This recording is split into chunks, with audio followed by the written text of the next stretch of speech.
Blackstone Publishing presents Alien Isolation by Keith R.A. DiCandido. This book is read by Sarah Malo Christensen. To Sigourney Weaver, who gave us Ellen Ripley, one of the greatest heroes of science fiction. 1. Salvage Vessel Anisadora, November 2137. Henry Marlowe sat in the cramped mess hall of the salvage vessel Anisadora and tried to come to grips with his 17th straight meal of slop. The company that manufactured it called it foodstuff, and the container label went on at great length about how it served all your nutritional needs. It was slop. Marlowe, the shipmaster of the Anisadora, bought foodstuff in bulk because it took up very little space, 2 cases could feed his crew of 5 for months, and because it was dirt cheap.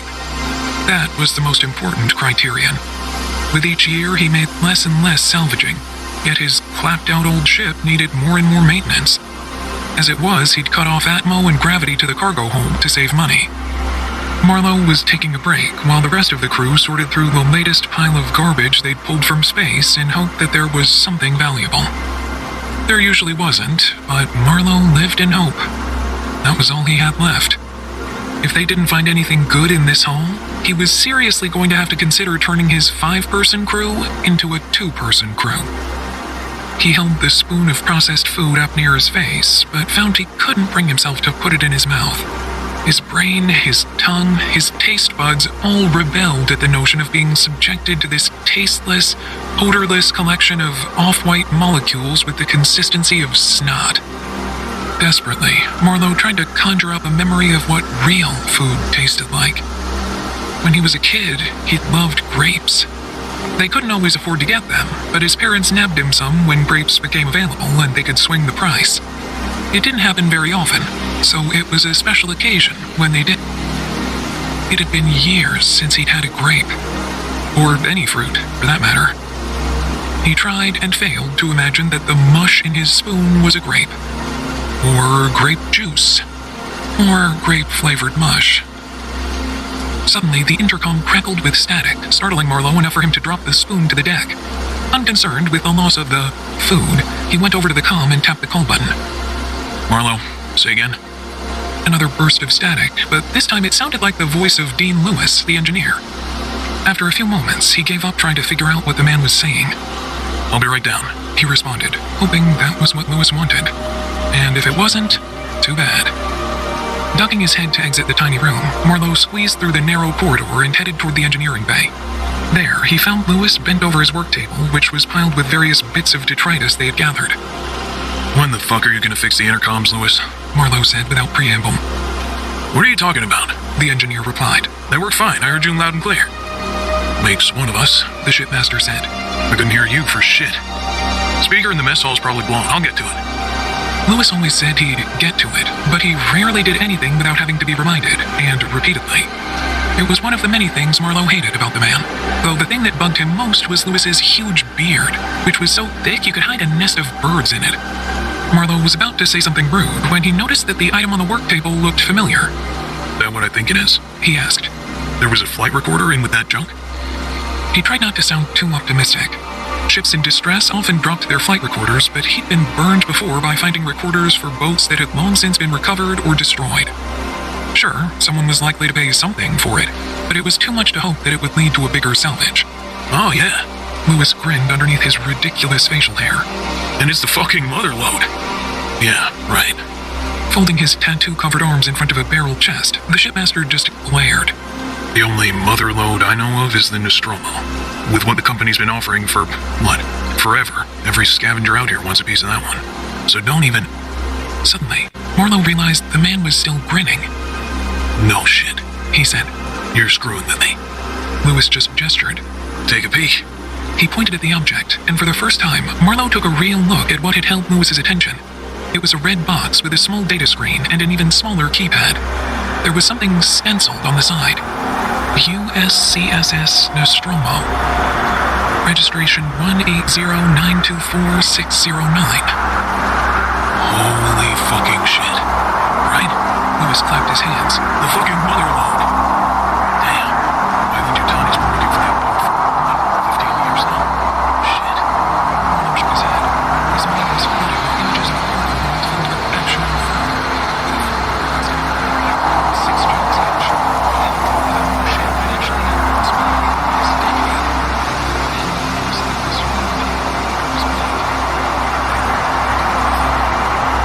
Something violent that had the answer. Marlowe shook his head. That's why the Jutani encryption. They have money to pay the cocaine collaborators. Working on that. I got the nav in it, and it worked with hands as a partnership to be found. I've sent it to your wife. Marlowe said, If we can't find shit, they do it for names. Even if we can't, they do it with pay the criminals and the MWII just for this.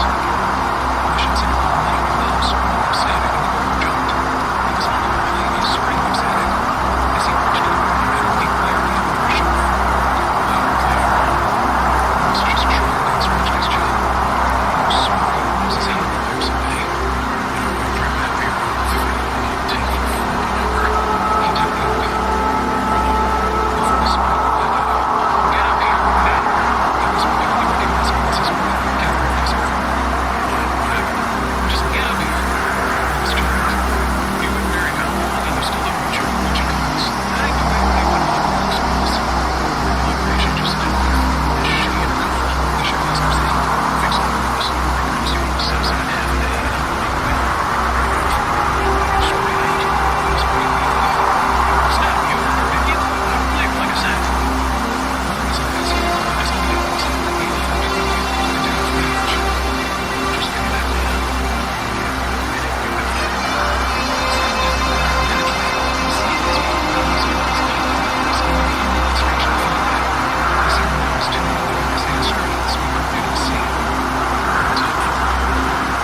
We got a signal. Sounds like a distress call.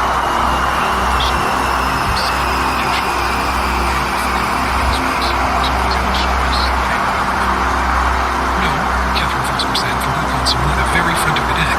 But it might be to our benefit. Marlowe liked the arrangement of the bridge consoles because he could see the back of Foster's neck. He wasn't sure what it was about the nape of her neck that turned him on so much, but seeing it always made him happy. He'd arranged the flight crew so that when they were both on the flight deck, he had a great view of that particular girl. Come again? He said. She turned and he got to see her face, which she also enjoyed. The distress call's coming from LV-426. It's a shit piece of rock, Admo's not breathable, but get this. According to the data Lewis sent me, it was on the Nostromo's flight path. Here's the thing. Meeks added. I've spent the last half hour digging up everything I can find about the Nostromo. All the official records, all the crazy-ass sightings, all of it. Wait, half an hour? When the fuck did you find out it was the Nostromo? Half an hour ago. Didn't Lewis tell you? Yeah, he did. 5 minutes ago. He shook his head. That asshole. Point is, boss, one thing's for sure. Meeks said. Nostromo wasn't supposed to make any stops on its way back to Earth. The way I figure it, something went wrong on the ship and they wound up on LV-426. Maybe crashed there? Distress call might be from them. What do you think, Foster? Marlowe asked his wife. Hell if I know. She shrugged. Decryption is Lewis's thing, not mine. Is it encrypted? Well, I can't make heads or tails of it. Marlowe shook his head. Why the fuck would anyone encrypt a distress call? What part of hell if I know don't you get? Either way, we should plot a course to LV-426 and check it out. I agree, Meeks said. this could be it, Marlowe. The fucking mother load. He sighed when he realized he was using Lewis's term phrase. All right, Foster, set a course. She and Meeks worked the controls and fired their thrusters to turn the vessel so that it was pointing in the direction of LV-426. The Anisadora wasn't a new ship, and it was a laborious process. Finally, after about an hour's worth of maneuvering, Meeks spoke up again. Windows open. Foster fired the rockets, and the Anisadora shot toward their destination. ETA 3 days, Foster said. Good. Marlowe rose from his chair and hunched toward the entryway.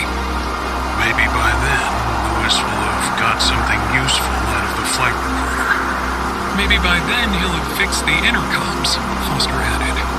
Meeks snorted. Yeah, so when I made And these maybe by graphics, I then, had pink elephants will fly out of my ass. CERN in mind. They do, Marlowe said as he departed the flight deck. And maybe they can pull together and manifest for Seegson. Hey, Meeks said in a whiny tone. It's almost done. You said that 4 days ago. I'll be finished before we head back to Earth. The navigator started waving his arms around. Look, it doesn't matter when I get it done. They won't get it and won't pay us until after we're back home. So as long as I get it done before we head back, we're fine. Marlowe didn't reply, but just squeezed his way out of the cramped flight deck and into the slightly less cramped corridor. Meeks' rationalizations were getting tiresome. He needed a drink. An hour later, Marlowe sat on the bunk in his quarters nursing a glass of bourbon. There was only one bottle left, and he wanted to make it last. There wasn't space for a chair or a desk, just enough room for the closet where they kept clothes, a tiny commode, and the bunk.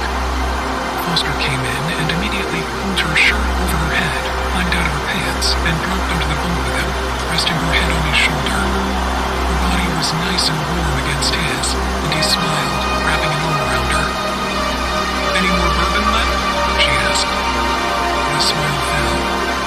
Only if you want to finish it. She grinned. We'll save it for when we salvage whatever's on LV-426, which, by the way, is almost definitely not the Nostromo. He looked down at her. You sure? Pretty sure. Lewis decoded some of the data. Son of a bitch.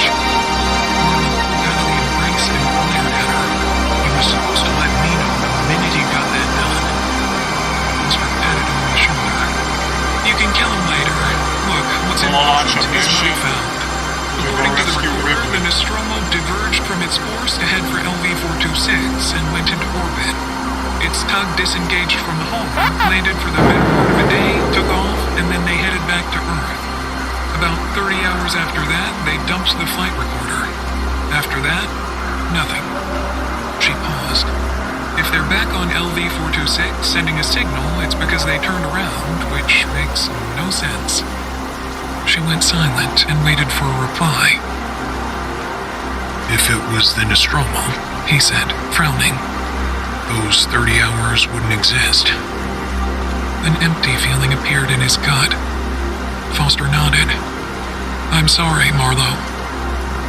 He stayed quiet for a moment, then shook his head. Nah, it's okay. He thought about the Seegson job and how long it was taking them to get paid. It's fine. Honestly, this is better. Yeah, sure, the Nostromo itself would be a great haul, but at least we've got the flight recorder. He shot her a reluctant smile.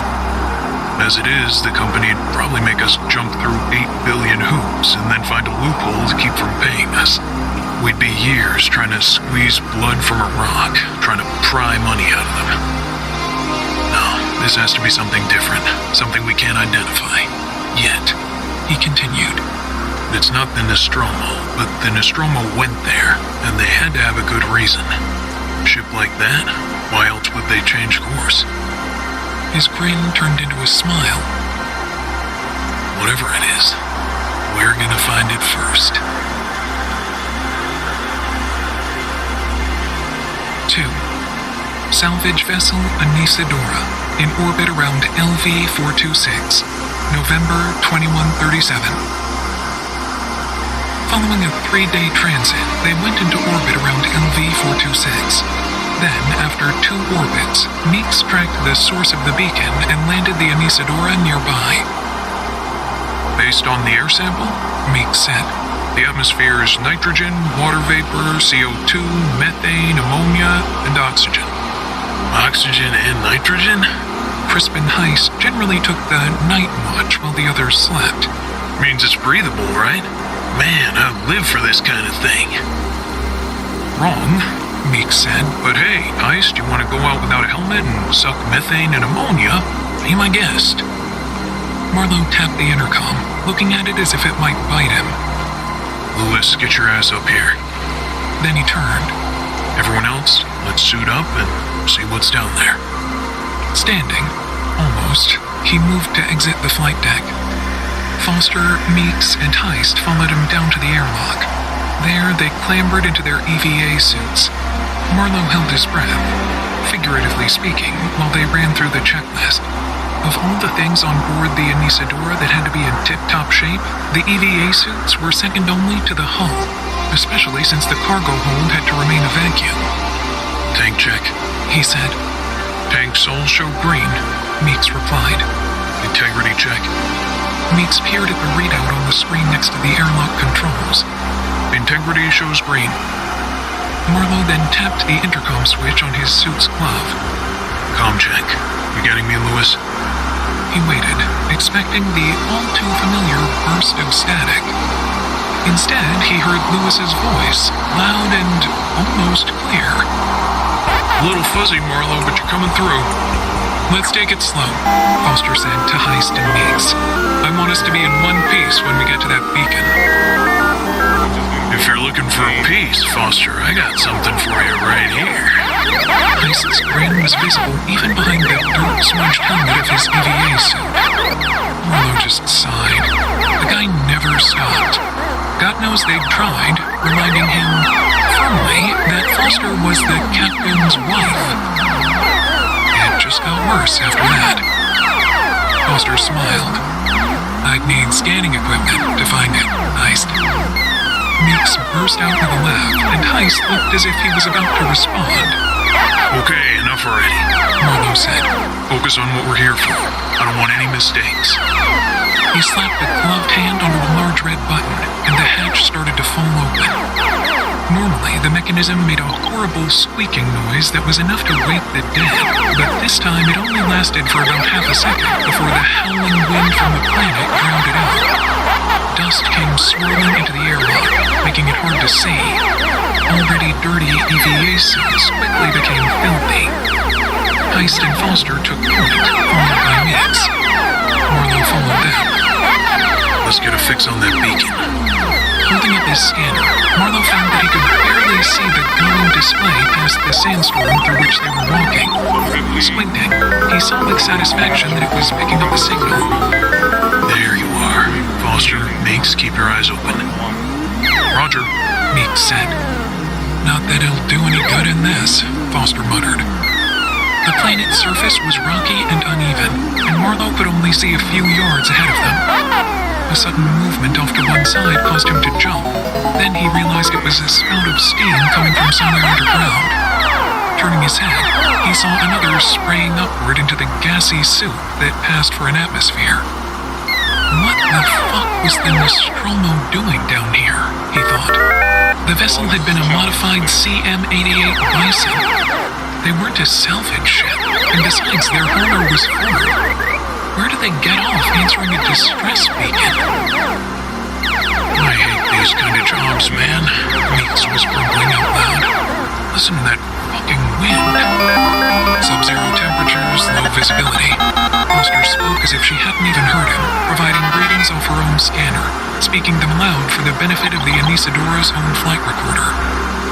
Marlowe decided to play optimist, mainly to distract himself from thinking about the fact that he couldn't see a damn thing and was depending on a scanner he could barely make out. Lewis, have you managed to decode the signal yet?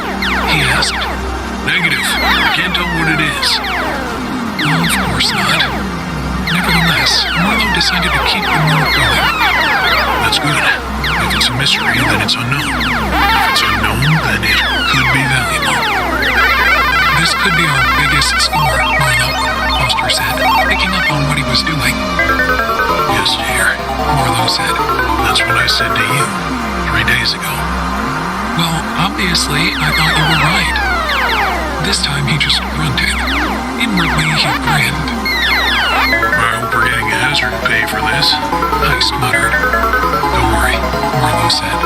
He'd almost added, you'll be lucky if you get paid at all, but managed to restrain himself. It was hard enough getting Heist to work when the payday was a sure thing. If it's a distress signal, no one could last long down here, which means we get salvage rights to anything we find. You think this could be the big one? Heist said. No more shitty salvage work? His eyes were always bigger than his brain. Then again, the average microbe was bigger than Heist's brain. Your guess is as good as mine. Marlowe tried to keep his tone neutral. Besides, I thought you lived for this stuff. What, you never think about the future? I just worry about what's right in front of me. Marlowe replied. Truth was, he usually didn't look too far ahead. Yeah, he was the boss, but he had expenses coming out the ass without enough income to cover them. It didn't do to think about it much. The wind died down for the moment, and visibility improved. Taking advantage of the lull, Foster moved ahead of them all and climbed up over a rise. Well, what's in front of you right now, Marlowe, she said, is pretty fucking impressive. He stepped up onto a rock and stood next to his wife. Heist and Meeks followed. Holy fucking shit, Heist said. 3. LV-426, November 2137. From where they stood, Marlowe had a clear view of the terrain. Most of the rock formations were dark and jagged and patternless, but jutting up into the sky was a huge cylindrical structure bent into a horseshoe shape. In the dim twilight of the planet, with the swirling dust making it even harder to see details, it almost looked like part of the landscape. Closer examination proved otherwise. This object wasn't the result of geology and the chaos of erosion. It had been formed by an intelligence. This was a ship. A huge ship, embedded in the planet's surface. Far too big to fit in their cargo hold. But ships usually had things inside them. Marlowe held up his scanner just to prove to himself that the beacon came from there. It did. He lowered the instrument. Let's move. It took them the better part of half an hour to cross the distance. All the while, Foster kept scanning it, but all she could read were the external dimensions. She rattled them off for the benefit of the Anisadora flight recorder, but Marlowe wasn't paying attention. It was what was inside the thing that mattered. An alien ship, he thought, excitement building alongside awe. An honest-to-fucking-God alien ship. And I found it. The hell with buying a new ship. He'd be able to retire and buy a house somewhere. He could have a garden and grow nothing but grapes in it. Or a vineyard. Not only would he eat grapes, he'd celebrate his brilliant salvage with tasty wine. Though, come to think of it, Marlowe didn't like wine all that much. He could always sell it. Gotta stop getting ahead of myself. They reached the towering structure, and it loomed over them like a gigantic, slumbering creature trapped in the ground. Switching on their helmet lights, they began a clockwise circuit, searching for a way inside. After a short time, they found an opening. It had been some kind of hatch or airlock, though whatever door had been there was gone, leaving only a black, gaping hole. Somebody must have knocked the door off, Foster said. We won't be able to fly it until we patch that up, Heist added. Fly it? Meeks laughed. You out of your fucking mind, Heist? This thing's deader than your sex life. No power source, no way we're gonna get this thing off the ground, much less achieve escape velocity. What the hell you think we're gonna find in here? Foster asked breathlessly. Something big. Marlowe looked at her and smiled. Come on, let's go in. Clambering carefully over the debris, they hesitated at the verge of the blackness. It seemed to swallow their lights. After a moment, however, Marlowe stepped across the threshold and was followed by the rest. The opening led to a long, winding, bell-shaped corridor. The walls had a ribbed appearance, rows of rectangular vertical ridges giving an almost skeletal impression. Careful, Foster said as she entered. There are tubes all over the place. Even as she said that, Meeks almost stumbled on one of them. Fuck, who built this thing? Someone who never intended anyone to just walk into it unannounced, Foster said. The layout's weird, too. Old tubes and weird shapes. She peered all around them. This is probably some kind of maintenance hatch. Then why make it so difficult? Meek sounded dubious. What, they don't do maintenance? Maybe they have drones that do it. Continuing cautiously down the winding corridor, they were careful to walk between the cylindrical tubes that were embedded in the floor. None of them wanted to risk a twisted ankle or worse. After a while, Marlowe started to wonder if the whole damned ship was made up of an endless series of maintenance tunnels. There's an opening up ahead, Foster said. About time, Marlowe muttered. His wife and Heist were in the lead, blocking his view of a bell-shaped entryway. Oh my God, Foster said up ahead. Holy shit, Heist said at the same time. Meeks made a gurgling noise. They were still standing in his way. Marlowe growled and pushed past them to see what had them so worked up. He stopped in his tracks, speechless. Marlowe had spent most of his adult life on enclosed vessels, where space was always at a premium. Even back on Earth, large areas were reserved for things like arenas and warehouses. People didn't warrant such a luxury. As a result, he was used to confines that were generally cramped and made use of limited real estate. To him, that was normal. Thus, as he stood in the doorway, a shiver traveled down his spine. The dimly lit chamber they were entering was so huge, Marlowe had trouble gauging its scale. The dark gray ribs and repeating shapes gave it an organic impression, enhanced by the gleam of light that didn't seem to have a source. Back when he'd first purchased the Anisadora, he'd marveled at how massive the cargo hold was. He didn't care that the rest of the ship was cramped, as long as he had tons of room for salvage. At a conservative estimate, he could fit 4 Anisadoras into this space. If nothing else, he could stack them, as the chamber looked as if it encompassed the entire towering height of the vessel. Its walls stretched away into the shadows as well, beyond the capabilities of their EVA searchlights. Even so, as he entered, he could make out a large object in the center of the chamber.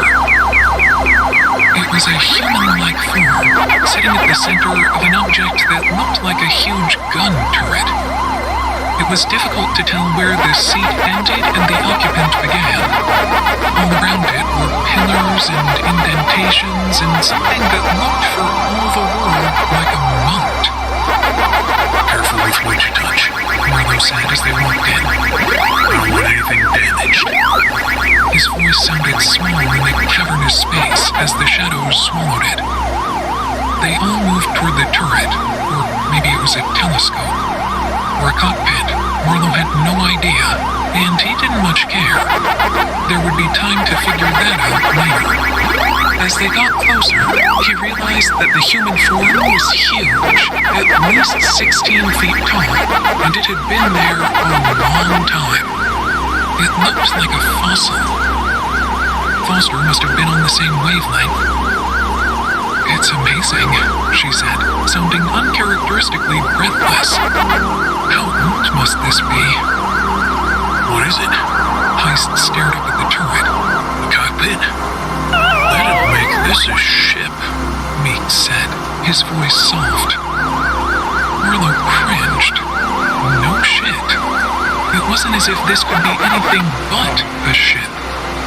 Then again, he hadn't hired Meeks and Heist for their brains.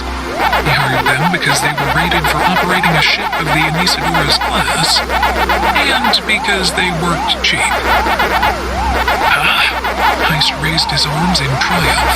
I think we found our big payday. Hey, quiet, Meeks said in a loud whisper. Heist's sudden loud snort hurt Marlowe's ears over the suit's speakers. What, you think we're in a Awaken? He turned to look up at the huge alien. Hey, sorry, pal. Damn it, Marlowe shouted. He'd had enough of their bullshit. We're wasting time. Have a look around, see what else you can find. The others fell silent, and he gestured to send them in different directions. Foster moved to the turret and examined the alien creature seated there. Parts of it looked human, others more like an elephant? Its chest was exposed, and from his vantage point, Marlowe could see its rib cage, the center of which seemed to have exploded outward. It's some sort of suit, Marlowe, but it looks organic, she said slowly. It's hard to tell where the suit ends and the wearer begins, but it's not a synthetic. It's definitely a life form. It was a life form.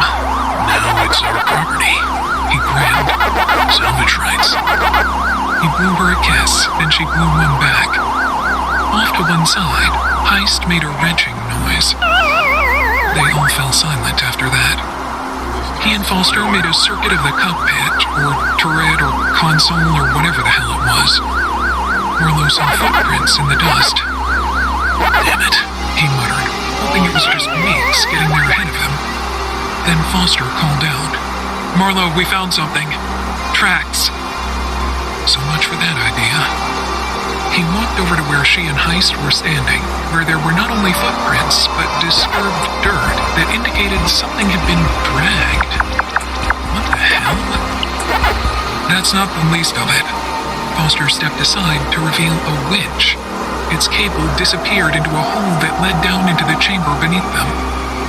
It was the machine itself that held his attention, though. Unlike everything else they'd found in this chamber, this was very obviously made by humans. It had a word stenciled on its side. Nostromo.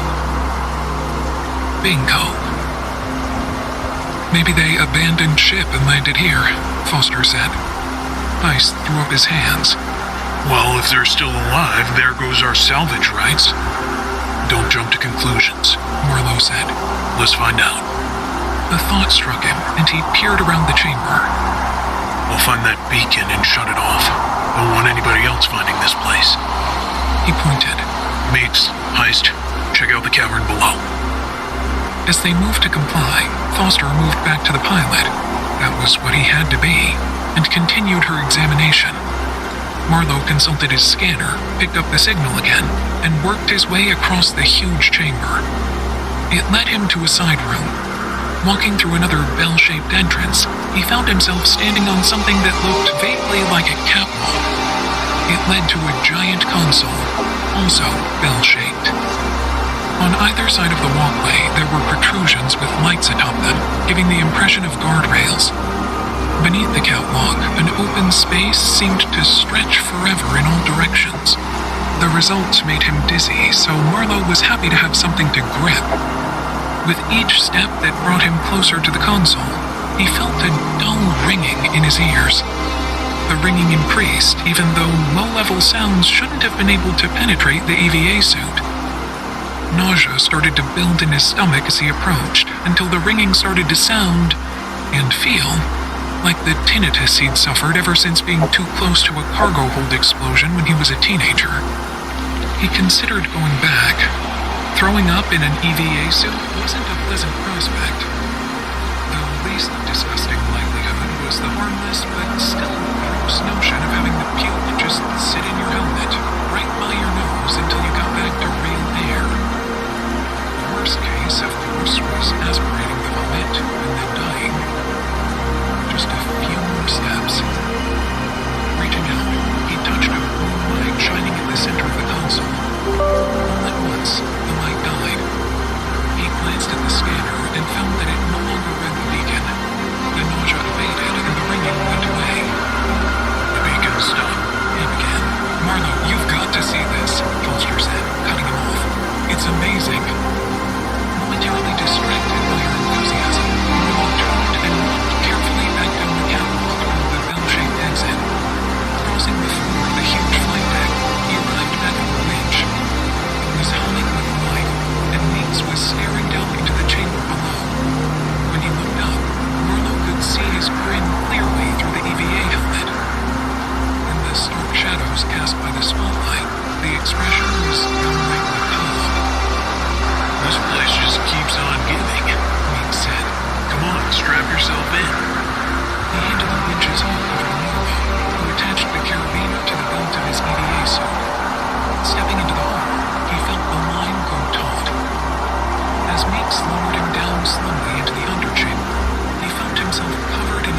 foggy blanket of humidity. The EVA suit was supposed to keep them safe from extreme temperatures. It had done just fine outside and in the rest of the ship, but down here, even the suit couldn't keep out the cloying heat. Well, this is gross, he muttered. More than ever, the walls were curved down here, and the floor had the same ribbed quality that everything on the damn ship seems to have. Beneath that, he found a trench that ran the length of a large chamber. Even through the foggy gloom, he could see row after row of full shapes.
TeKLord?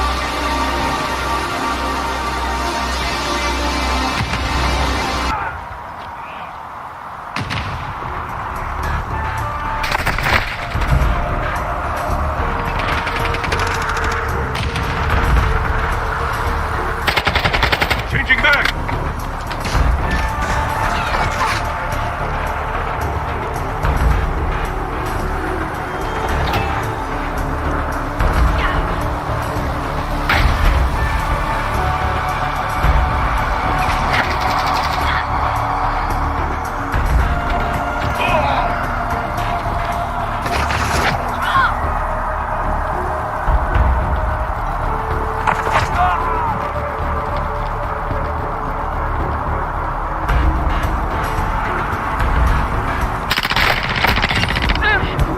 Changing back! Hostile UAV in the area.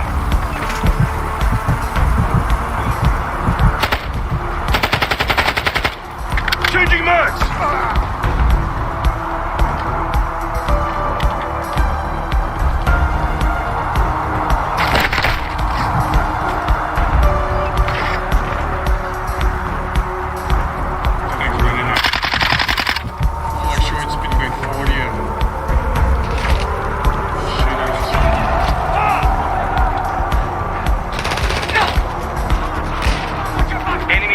Overhead. Enemy UAV active.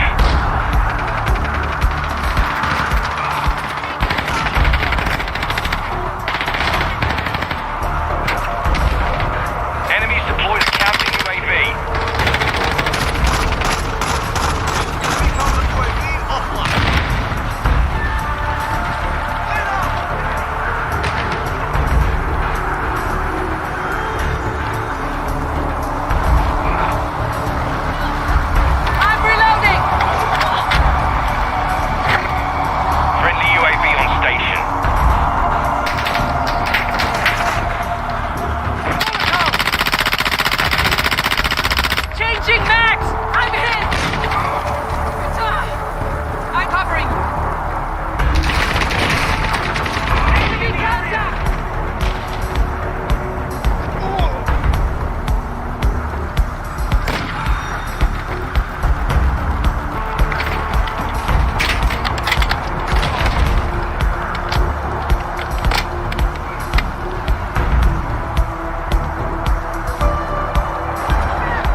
Hostile UAV in the area.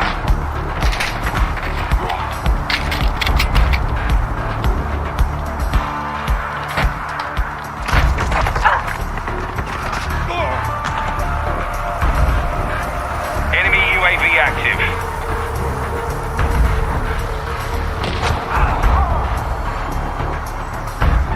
We've lost half the field. Enemy UAV overhead.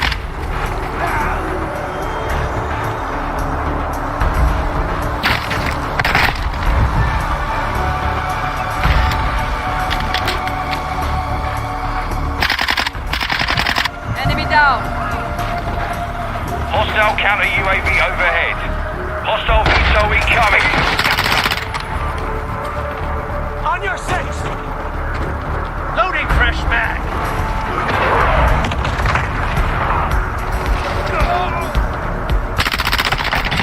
Switching max!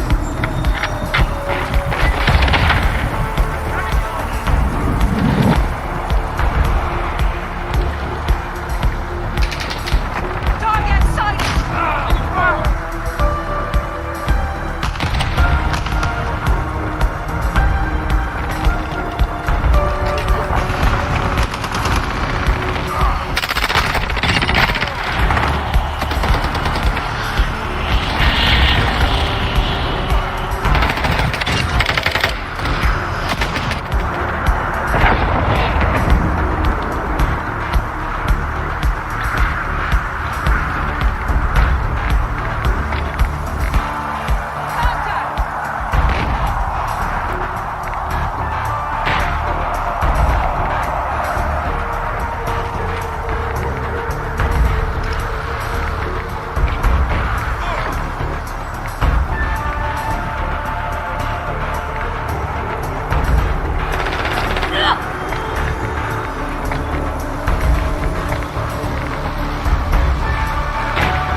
die, you lucky bitch.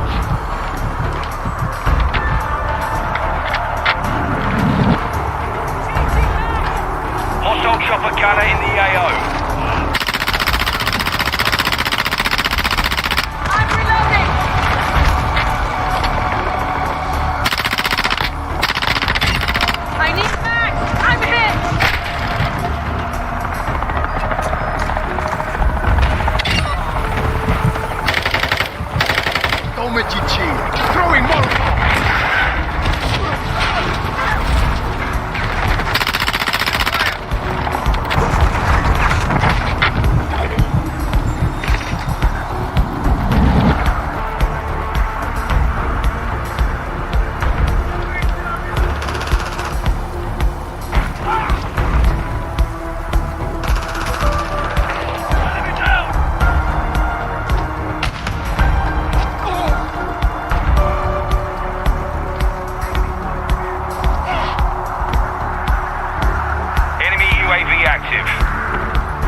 Mine active.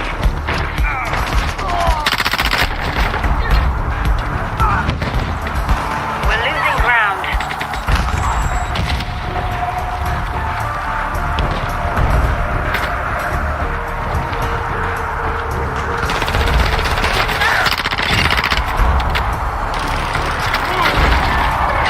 Got him. Yeah. Mission compromised. We're done. Losing to me. Yeah, your aim assist run for you. Yeah, Logan, you were on some aim assist shit. I saw that for days, man. You saw that aim assist? Yeah, I know. That was aim assist. You were locking it. You were locking up my index. That was quick. Bro, that was aimbot. That was.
Hardpoint!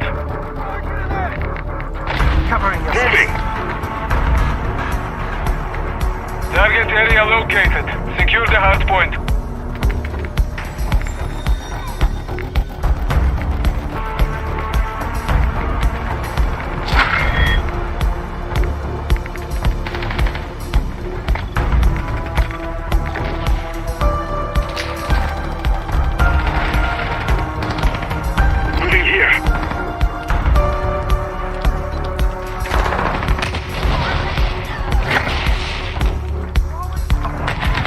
Hardpoint compromised. Secure the area.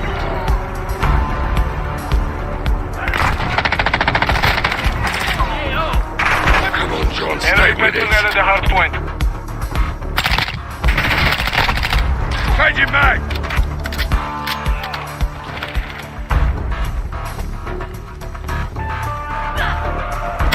Enemies inside the perimeter. Locating the next hardpoint. Get ready. Moving. Moving here. Target area updated. Move to the hardpoint.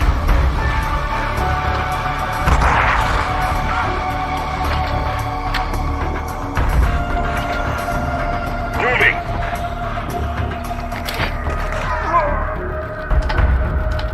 Hardpoint compromised. Secure the area.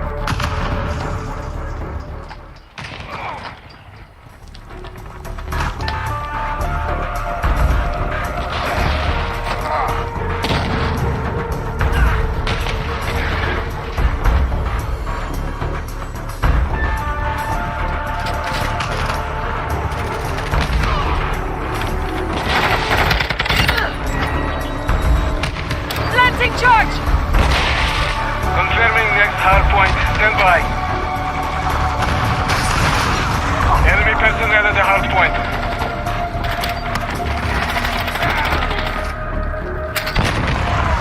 Hardpoint relocated. Secure the target. That made me sweat.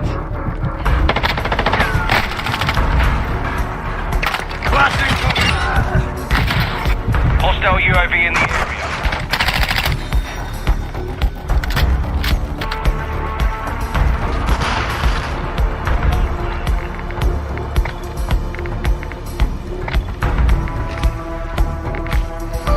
Fast hands online. Enemies inside the perimeter.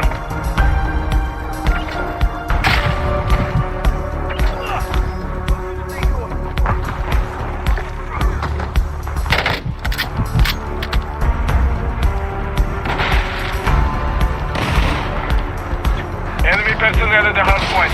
Hardpoint relocating. Stand by.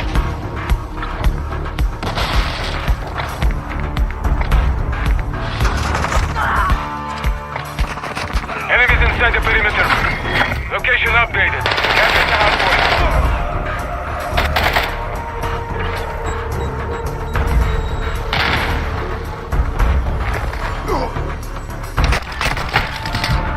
Hostile SIE near your position. Setting charge! Moving. Hardpoint compromised. Secure the area.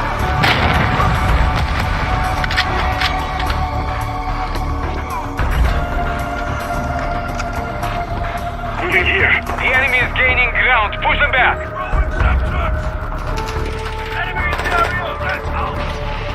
Hostile mortar strike near your position. Enemies inside the perimeter. Locating the next hardpoint. Get ready. Changing max! Enemy personnel at the hardpoint. Target area update. Move to the hardpoint. Moving. Reloading! Hardpoint compromised. Secure the area.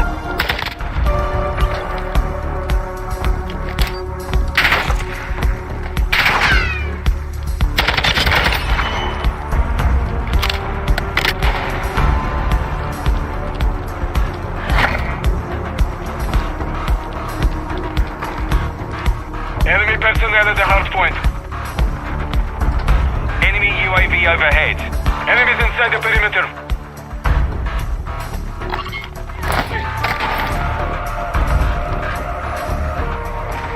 We're getting hit hard. Confirming next hardpoint. Stand by.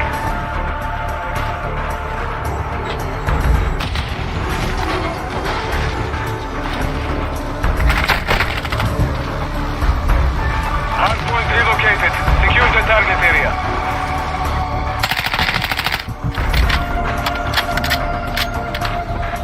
Moving here. Hardpoint compromised. Secure the area. Planting charge! Switching max! Moving. High alert online.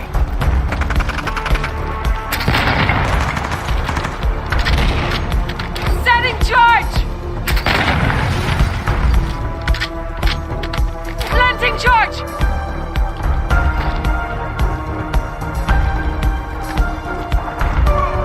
Hardpoint relocating. Stand by. Setting charge!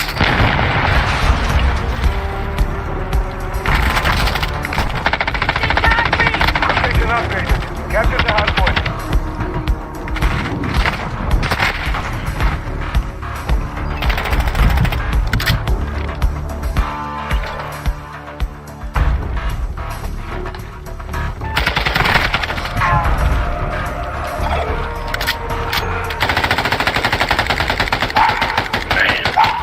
Mission failed. Return to base. Watch your jet!